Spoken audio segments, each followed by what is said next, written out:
Hello students. तो fifth class के लिए आज का हमारा टॉपिक है questions and question tag. Questions तो हमने पढ़े हैं कि क्वेश्चंस क्या होते हैं, तो चलिए इसका जल्दी से एक रिवाइज कर लेते हैं। क्वेश्चंस दो टाइप के होते हैं। ऐसे क्वेश्चन जिनका आंसर हम यस और नो में दे सकते हैं, तो उनको हम बोलते हैं यस और नो क्वेश्चंस। दूसरे टाइप के होते हैं WS फैमिली वाले, यानी कि उसमें हम कोई WS फैमिली का यूज़ करते हैं, तो वो होते हैं आपके WS फैमिली क्वेश्चंस। तो इसमें यस और नो में कैसे हम मालूम करते हैं कि इसका आंसर यस और नो में मिलेगा या नहीं, तो देखते हैं। They are going to market. तो हमने क्वेश्चन किया they are going to market, क्या वो, अब हमने इस क्वेश्चन कैसे बनाएंगे, are they going to market, क्या वो मार्केट जा रहे हैं। तो हम आराम से यस और नो में आंसर दे सकते हैं, हाँ जा रहे हैं, या नहीं नहीं जा रहे। तो ऐसे क्वेश्चन जिनका आंसर हम यस और नो में दे सकते हैं वो यस और नो क्वेश्चन होते हैं। तो इनको फ्रेम करने का तरीका क्या होता है, जैसे एग्जाम्पल था they are going to market. तो क्वेश्चन सेंटेंस बनाने का फॉर्मूला होता है कि उस सेंटेंस में जो भी हेल्पिंग वर्ब है उसको जंप करके आगे की साइड लाना होता है। बाकी सेंटेंस में जो भी पार्ट्स हैं वो एज इट इज़ रहते हैं। जैसे इस वाले सेंटेंस में आर को हमने जंप करके आगे लिया है, दे का use going to market as it is रहेगा। ऐसे ही Raman took the exam yesterday. अब यहाँ देखिए, यहाँ पे कोई हेल्पिंग वर्ब नहीं है। हेल्पिंग वर्ब होती हैं is, am are, was, were, has, have, had, do, does, did, will, shall, ये सारी हेल्पिंग वर्ब होती हैं। अब यहाँ पे तो कोई हेल्पिंग वर्ब नहीं है, तो पहले हमें ये देखना पड़ेगा कि ये किस कैटेगरी का टेंस है। तो यहाँ पे सेकंड फॉर्म लगी हुई है मेन वर्ब में, इसका मतलब ये पास्ट इंडेफिनिट का क्वेश्चन है। और पास्ट इंडेफिनिट में जब हेल्पिंग वर्ब नहीं होती है और उसको हमें नेगेटिव या इंटरोगेटिव बनाना होता है, तो डिड हमारी हेल्प करने आता है। तो यहाँ पे हेल्पिंग वर्ब आएगी डिड। तो डिड को हमने आगे जंप कराया, फिर रमन नॉर्मल रहेगा। अब एक रूल है कि यदि किसी सेंटेंस में डू, डज या डिड आ जाता है, तो फिर वहाँ पे जो मेन वर्ब होती है ना, वो अपनी सिंपल कंडीशन में आती है, मतलब अपनी फर्स्ट फॉर्म में आती है। तो यहाँ पे टेक की फर्स्ट फॉर्म, टुक की फर्स्ट फॉर्म होती है टेक, तो यहाँ पे आंसर आएगा take. The exam yesterday same रहेगा। She completes her work on time. अब देखिए यहाँ पे भी कोई हेल्पिंग वर्ब नहीं है, तो हमें ये देखना पड़ेगा सबसे पहले ये सेंटेंस किस कैटेगरी का है। तो ये सेंटेंस है आपका प्रेजेंट इंडेफिनिट। क्यों मालूम पड़ा, क्योंकि यहाँ पे एस या ई एस लगा है। दूसरी बात, केवल टेंस में केवल दो ही सेंटेंस ऐसे हैं जिनके पास हेल्पिंग वर्ब नहीं है, present indefinite and past indefinite. तो अगर यहाँ पे हेल्पिंग वर्ब नहीं है, तो अगर ये पास्ट इंडेफिनिट होता तो यहाँ पे सेकंड फॉर्म लगी होती। अब यहाँ पे सेकंड फॉर्म नहीं है, इसका मतलब ये प्रेजेंट इंडेफिनिट है। तो प्रेजेंट इंडेफिनिट के पास भी हेल्पिंग वर्ब नहीं है, तो इसकी हेल्प करने कौन आता है, डू या डज। यदि सब्जेक्ट सिंगुलर है तो डज हेल्प करेगा, सब्जेक्ट प्लूरल है तो हमारी डू हेल्प करेगा। तो यहाँ पे क्योंकि सब्जेक्ट सिंगुलर है तो हमने डज लगाया, फिर शी का यूज़ किया। अब यहाँ पे कंप्लीट की फर्स्ट फॉर्म आएगी, मतलब एस हट जाएगा, complete her work on time. Next है यू प्ले वेल। अब देखिए यहाँ पे भी हेल्पिंग वर्ब नहीं है। अब हम कैसे मालूम करेंगे, या तो ये सेंटेंस प्रेजेंट इंडेफिनिट का है या पास्ट इंडेफिनिट का है। तो अगर ये पास्ट इंडेफिनिट होता तो सेकंड फॉर्म लगी होती। अब यहाँ पे सेकंड फॉर्म तो है नहीं, इसका मतलब ये प्रेजेंट इंडेफिनिट का है। तो प्रेजेंट इंडेफिनिट में कौन हेल्प करने आएगा, जब इसको हेल्पिंग वर्ब की ज़रूरत होगी, क्योंकि हमें इंटरोगेटिव या नेगेटिव बनाने में हेल्पिंग वर्ब की ज़रूरत होती है। अब यहाँ पे कौन हेल्प करने आएगा, डू, क्योंकि सब्जेक्ट हमारा प्लूरल है। तो डू लगाया, यू लगाया, प्ले वेल। ओके, तो चलिए नेक्स्ट है हमारा WH फैमिली क्वेश्चंस। इसमें क्या होता है कि जैसे मैंने यही एग्जांपल ले लेते हैं, they are going to mall, वो मॉल जा रहे हैं। तो यहाँ पे हमें कोई WH फैमिली का यूज़ करना है, वेयर का, कि वो कहाँ जा रहे हैं। तो जब WH फैमिली वाले क्वेश्चन बनते हैं तो उसमें वही वाले सारे रूल फॉलो होते हैं जो यहाँ पे हुए थे एज इट इज़। बस डिफरेंस ये होता है कि ये जो WH फैमिली होती है वो सबसे आगे बैठती है। तो सबसे पहले हमने WH फैमिली को बिठाया, फिर हमने क्या बताया था इंटरोगेटिव बनाने का, कि हेल्पिंग वर्ब को आगे जंप करा के लेके आते हैं। तो आर आ गया, सबसे पहले तो वेयर आएगा, फिर आर जंप करके आ गया, फिर दे आ गया, फिर गोइंग आ गया। अब हम टू मॉल को नहीं लेके आएंगे क्योंकि ये तो हमारा आंसर है, क्योंकि अब यहाँ पे हम क्वेश्चन फ्रेम कर रहे हैं ना। वो मॉल जा रहे हैं। अब जब हम क्वेश्चन करेंगे कि वो कहाँ जा रहे हैं तो फिर मॉल वाला आंसर तो नहीं मिल सकता ना, तो इसलिए हमने यहाँ पे मॉल को काट दिया। हम ऐसा तो नहीं बोल सकते ना कि वो मॉल कहाँ जा रहे हैं, मतलब हम मॉल भी बोल रहे हैं आंसर में और वेयर भी लगा रहे हैं, ऐसा तो पॉसिबल है नहीं। तो इसलिए टू मॉल हटा दिया जाएगा, क्योंकि ये तो किसी क्वेश्चन का आंसर है कि वो मॉल जा रहे हैं। आई होप आपको समझ में आ रहा होगा। अगर कोई डाउट हो तो आप मुझे कमेंट करके बता सकते हैं। The teachers come to school daily, teacher daily school आते हैं, तो हमें कौन सी डब्ल्यू एस फैमिली लगवाई है यहाँ पे, वैन। इसका मतलब है कि टीचर्स कब आते हैं, तो क्योंकि डब्ल्यू एस फैमिली है सबसे पहले बैठेगी। अब देखिए यहाँ पे दूसरा रूल क्या होता है कि हेल्पिंग वर्ब तो आगे लानी ही है, जैसे हमने पहले यस और नो क्वेश्चन वाले में किया था। अब यहाँ पे तो हेल्पिंग वर्ब है नहीं, तो देखिए किस कैटेगरी का टेंस है, ये प्रेजेंट इंडेफिनिट है, क्योंकि यहाँ पे सेकंड फॉर्म नहीं है। तो प्रेजेंट इंडेफिनिट में कौन हेल्प करने आता है, हेल्पिंग वर्ब की जब नीड होती है तो डू, तो डू लगाया, फिर द, फिर टीचर्स, फिर फर्स्ट फॉर्म का कम, टू, स्कूल। अब डेली को हटा देंगे, क्योंकि डेली तो वैन का आंसर है। कब आते हैं, डेली आते हैं, तो डेली तो वैन का आंसर है, इसलिए हम डेली को हटा देंगे। Okay. He broke the glass, यहाँ पे हमें वॉट का यूज़ करना है, तो वॉट का यूज़ करना है तो वॉट तो सबसे पहले बैठेगा। अब इंटरोगेटिव बनाना है तो सबसे पहले हेल्पिंग वर्ब आती है, तो अब देखिए यहाँ पे भी सब्जेक्ट के बाद कोई हेल्पिंग वर्ब है ही नहीं, तो अब हम क्या करें, ये देखिए कि किस कैटेगरी का टेंस है, क्योंकि सेकंड फॉर्म लगी हुई है, तो इसका मतलब ये पास्ट इंडेफिनिट है। पास्ट इंडेफिनिट में हेल्प करने कौन आता है, डिड, तो डिड को हमने जंप करा के आगे लेके आए, डिड आ गया, फिर ही। अब क्योंकि मैंने बताया था यदि कि सेंटेंस में किसी भी रीजन से डू, डज या डिड आ जाता है तो फिर वहाँ पे मेन वर्ब जो होती है अपनी फर्स्ट फॉर्म में आती है, तो यहाँ पे इसकी फर्स्ट फॉर्म आएगी। ओके। द नेक्स्ट है द पेंटिंग इज़ ब्यूटीफुल, हमें यहाँ पे क्या लगाना है, हाउ का यूज़ करना है, तो हाउ तो सबसे पहले आएगा, और फिर वही अपना इंटरोगेटिव वाला रूल लगाइए कि हेल्पिंग वर्ब को सबसे पहले लेके आइए, तो हेल्पिंग वर्ब को जंप करा के हम आगे लेके आए, फिर द पेंटिंग। अब यहाँ पे ये ब्यूटीफुल नहीं आएगा, क्योंकि ये तो आंसर है, पेंटिंग ब्यूटीफुल है। अब हमने क्वेश्चन क्या बनाया, पेंटिंग कैसी है, तो हम ब्यूटीफुल वर्ड को नहीं लगा सकते, तो हमने यहाँ पे ब्यूटीफुल वर्ड हटा दिया। ठीक है। They are going to temple for worship, वो वर्शिप के लिए टेम्पल जा रहे हैं, तो हमें क्वेश्चन के लिए दिया हुआ वाई का यूज़ करना है, तो वाई तो सबसे पहले आएगा, फिर वही रूल लगाएंगे, हेल्पिंग वर्ब को आगे लेके आएंगे, तो वाई आर, फिर दे अपनी जगह पे, गोइंग अपनी जगह पे, टू टेम्पल अपनी जगह पे।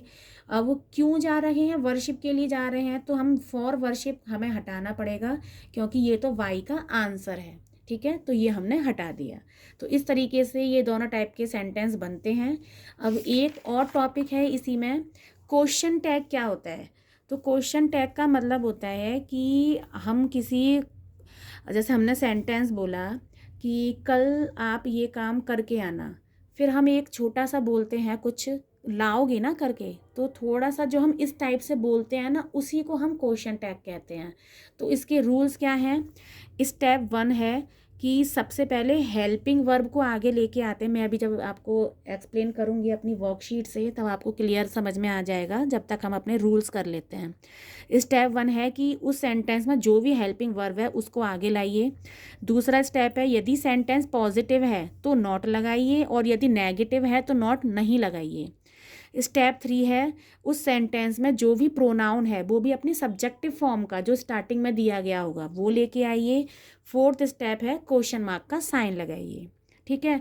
और एक और चीज़, यदि हम नॉट लगा रहे हैं, हेल्पिंग वर्ब के साथ में नॉट लगा रहे हैं, तो हम उसकी कॉन्ट्रैक्शन फॉर्म का यूज़ करेंगे हमेशा। जैसे यदि हमें इज़ और नॉट लगाना है तो उसकी कॉन्ट्रैक्शन फॉर्म इज़ंट लगेगी, ना कि इज़ नॉट। विल नॉट की थोड़ी सी डिफरेंट है, इसको आप हाईलाइट कर लीजिएगा। विल नॉट की वॉन्ट होती है, हैव नॉट की हैवंट होती है, डज नॉट की डजंट होती है, डू नॉट की डोंट होती है, डिड नॉट की डिडंट होती है, हैज़ नॉट की हैज़ंट होती है, वॉज नॉट की वॉजंट होती है। ठीक है।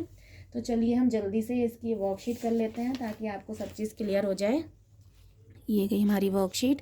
अब देखिए, change the following into yes और नो क्वेश्चन में बनाना है। तो यस और नो वाले क्वेश्चन तो बहुत इजी होते हैं, उसमें क्या होता है, बस हेल्पिंग वर्ब को आगे लेके आओ, बाकी पूरा सेंटेंस एज इट इज लिख के रहने दो। The students will travel by बस, तो हम कैसे हेल्पिंग वर्ब को आगे लेके आए, will the students travel by bus. ठीक है। I want to bear a sari on Diwali. अब देखिए, अब यहाँ पे तो हेल्पिंग वर्ब है नहीं, तो अब हम कैसे क्या करेंगे, अब हेल्पिंग वर्ब के लिए अब देखेंगे कि सेंटेंस किस कैटेगरी का है। तो देखिए यहाँ पे अगर ये पास्ट इंडेफिनिट होता तो सेकंड फॉर्म लगी होती, इसका मतलब कौन सा हमारा टेंस बच गया, प्रेजेंट इंडेफिनिट। तो प्रेजेंट इंडेफिनिट में कौन हेल्प करने आता है, डू या डज। अब क्योंकि सब्जेक्ट हमारा प्लूरल है तो डू हेल्प करने आएगा। Do I want to wear a sari on Diwali, ठीक है। Raman took the exam yesterday. अब देखिए यहाँ पे भी हेल्पिंग वर्ब नहीं है, अब हम कैसे आइडेंटिफाई करेंगे, तो देखिए यहाँ पे सेकंड फॉर्म है, सेकंड फॉर्म का मतलब पास्ट इंडेफिनिट, और पास्ट इंडेफिनिट को जब हेल्पिंग वर्ब की नीड होती है तो डिड हेल्प करने आता है। तो डिड, फिर अपना एज इट इज़ रमन। अब क्योंकि डू डज और डिड लगता है तो अपनी सिंपल कंडीशन में आती है, मेन वर्ब अपनी फर्स्ट फॉर्म में, take the exam yesterday. The business man has bought the bill. Helping verb है इस सेंटेंस में, बस कुछ नहीं करना है, हेल्पिंग वर्ब को आगे लेके आइए। Has the business man bot the bill, mill sorry bill है यहाँ पे, बिल, तो यहाँ पे एज इट इज़ बन जाएगा, बस हेल्पिंग वर्ब को आगे लेके आइए, बाकी पूरा सेंटेंस एज इट इज़। यहाँ पे हम बॉट का बाई नहीं करेंगे, यहाँ ऐसा मत करना कि यहाँ पे भी बाई कर दो, केवल फर्स्ट फॉर्म डू डज और डिड की कंडीशन में होती है। यदि हम किसी भी रीज़न से डू डज या डिड लगा रहे हैं किसी सेंटेंस में तो फिर वहाँ पे मेन वर्ब अपनी सिंपल कंडीशन यानी कि फर्स्ट फॉर्म में आती है, ठीक है। नेक्स्ट है, इसमें WH फैमिली का यूज़ करके बनाना है। तो WH फैमिली होती है तो सबसे पहले तो हम WH फैमिली को ही फिट करते हैं, अब फिर अपना यही वाले रूल यहाँ पे फॉलो हो जाएंगे। अब यहाँ पे सबसे पहले हेल्पिंग वर्ब को जंप कराना है, अब यहाँ पे तो हेल्पिंग वर्ब है नहीं, तो देखिए किस कैटेगरी का टेंस है, पास्ट इंडेफिनिट तो है नहीं क्योंकि सेकंड फॉर्म नहीं लगी हुई है, इसका मतलब ये प्रेजेंट इंडेफिनिट है, और प्रेजेंट इंडेफिनिट में या तो डू लगता है या डज लगता है, क्योंकि सब्जेक्ट हमारा प्लूरल है, इसमें एस लगा है, इसलिए हमारे यहाँ पे डू लगेगा। When do the teachers come to school, अब ये डेली हट जाएगा क्योंकि ये तो वैन का आंसर है, ठीक है। दिस इज़ योर बुक, तो हमें यहाँ पे विच का यूज़ करना है, तो WH फैमिली तो सबसे पहले आती है, अब यहाँ पे हेल्पिंग वर्ब को आगे जंप कराओ, विच इज़, अब यहाँ पे दिस नहीं आएगा, विच इज़ योर बुक आएगा, विच इज़ यहाँ पे थोड़ा सा चेंज है, विच इज़ योर बुक, क्योंकि दिस इसका आंसर है कि this is your book, which is your book, तो यहाँ पे ज़रूरी नहीं है कि आंसर हमेशा लास्ट में ही हो, यहाँ पे आंसर स्टार्टिंग में दिया हुआ है, तो आपको वो भी देखना पड़ेगा कि कौन सा वर्ड है जो किसी क्वेश्चन का आंसर दे रहा है, तो वो दिस है वो वर्ड, कि तुम्हारी book, which is your book, तुम्हारी बुक कौन सी है, कि दिस इज़ योर बुक, ये बुक तुम्हारी है, ठीक है। The teacher is angry, WH family का यूज़ करना है तो सबसे पहले वाई लगाइए, why is the teacher, why is the teacher angry. अब यहाँ पे तो कोई ऐसा वर्ड नहीं है जो उसका आंसर दे रहा है, ठीक है, तो हमने यहाँ पे नॉर्मल बना दिया। माई फादर हैज़ गॉन, तो यहाँ पे WH फैमिली लगेगी तो वेयर, अब हैज़ को आगे लाइए, where has my father gone, ठीक है। I will go to the doctor, where का यूज़ करना है तो सबसे पहले हमने वेयर लगाया और फिर हेल्पिंग वर्ब को आगे जंप कराएंगे, वेयर विल आई गो। अब यहाँ पे क्योंकि टू द डॉक्टर वेयर का आंसर है कि मैं कहाँ जाऊँगा, मैं डॉक्टर के पास जाऊँगा, तो डॉक्टर के पास ये आंसर है तो हम इसे यहाँ पे नहीं फिट करेंगे, ठीक है। Give short answer to the following question, हमें यहाँ पे इन क्वेश्चंस के शॉर्ट आंसर देने हैं, जैसे do you like playing hockey, क्या तुम्हें हॉकी खेलना पसंद है, तो आप लिख दीजिए yes, yes I like playing hockey. Do you have a red coloured bag, अब मैं यहाँ पे नो का आपको बता देती हूँ, नो, अब यू का हो जाएगा आई, क्योंकि अब मैं आंसर दे रही हूँ कि मेरे से पूछा गया है do you have a red coloured bag, तो मैं अब आंसर दे रही हूँ नहीं, मेरे पास रेड कलर्ड बैग नहीं है, तो यहाँ पे आई लगेगा, नो आई। अब क्योंकि मैंने नॉट लगाया है तो हैव नॉट आएगा, no I have not a red coloured bag. Are there pets in your house, क्या आपके हाउस में पेट्स हैं, तो मैं लिख देती हूँ यहाँ पे yes, yes there are pets in my, अब यहाँ पे भी योर का माई हो जाएगा। हमको क्वेश्चन फ्रेम करके देखना है कि कहीं और तो चेंज नहीं आ रहा। इन माई हाउस, ठीक है। नेक्स्ट चलते हैं। Is there a pond near your house, क्या तुम्हारे घर के पास कोई पॉन्ड है? तो यहाँ पे मैं नो से आंसर बता रही हूँ आपको। No, there is not a pond near my house. यहाँ पे भी देखिए थोड़ा स्लाइटली चेंज हुआ योर का माई, और ठीक है ना। Does professor Das teach at the school, क्या प्रोफेसर दास स्कूल पढ़ाते हैं? तो आप लिख दीजिए यस प्रोफेसर दास। अब क्योंकि प्रोफेसर दास सिंगुलर है तो हमें यहाँ पे अब टीचेस लगाना पड़ेगा, क्योंकि सिंगुलर सब्जेक्ट के साथ टीचेस आता है। Yes professor Das teaches at the school. Okay. Do you think he will play well in the match today? तो लिख दीजिए यस आई थिंक। तो आपको थोड़ा सा हिंदी में सोचना पड़ेगा कि हमें आंसर क्या देना है, उसके हिसाब से हमें फ्रेम करना पड़ेगा। Yes I think he will play well in the match today. Okay students, तो चलिए अब हम करते हैं क्वेश्चन टैग। तो you can not ride the bicycle, मैंने क्या बताया था कि सबसे पहले हम हेल्पिंग, पहला स्टेप है हेल्पिंग वर्ब को आगे लेके आनी है। अब यहाँ पे हेल्पिंग वर्ब तो नहीं है लेकिन मोडाल वर्ब है, तो हम मोडाल वर्ब को लेके आ सकते हैं कैन। अब क्योंकि सेंटेंस हमारा नेगेटिव है तो इसलिए हम यहाँ इसको पॉजिटिव रखेंगे, हम यहाँ पे नेगेटिव नहीं लगाएंगे। दूसरा रूल। थर्ड हमारा स्टेप था कि उसमें प्रोनाउन से रिलेटेड जो भी सब्जेक्टिव फॉर्म है वो लेके आइए। तो देखिए यू हमारा सब्जेक्टिव फॉर्म है, तो you, can you. Fourth step था क्वेश्चन मार्क, ठीक है। दे हैव कॉल्ड यू, तो हेल्पिंग वर्ब कौन सी है? यहाँ पे हैव। और एक और चीज़ याद रखिएगा, यहाँ पे स्मॉल लेटर बनेगा क्योंकि कॉमा लगा हुआ है, फुल स्टॉप नहीं है, तो स्मॉल लेटर बनेगा हैव।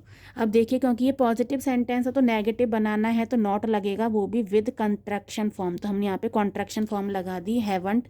अब यहाँ पे दे आ जाएगा, प्रोनाउन और फिर question mark. Ashok is sick, सबसे पहले हेल्पिंग वर्ब, क्योंकि सेंटेंस पॉजिटिव है तो नेगेटिव बनेगा कॉन्ट्रैक्शन फॉर्म के साथ।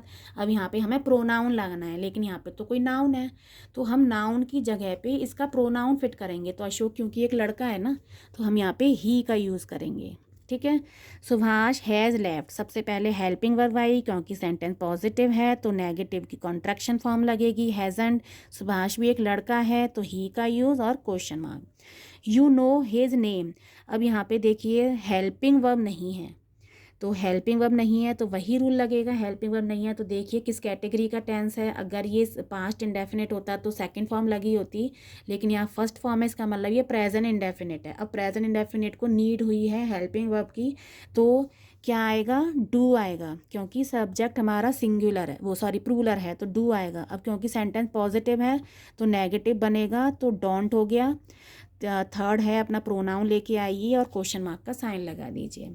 The picnic is on Saturday, तो सबसे पहले हेल्पिंग वर्ब आई, क्योंकि सेंटेंस पॉजिटिव है तो नेगेटिव बनाया कॉन्ट्रैक्शन फॉर्म के साथ। अब पिकनिक, अब हमें यहाँ पे प्रोनाउन फिट करना है, तो अब पिकनिक तो नॉन लिविंग चीज़ होती है, ठीक है, तो नॉन लिविंग चीज़ के लिए हम इट का यूज़ करते हैं और क्वेश्चन मार्क।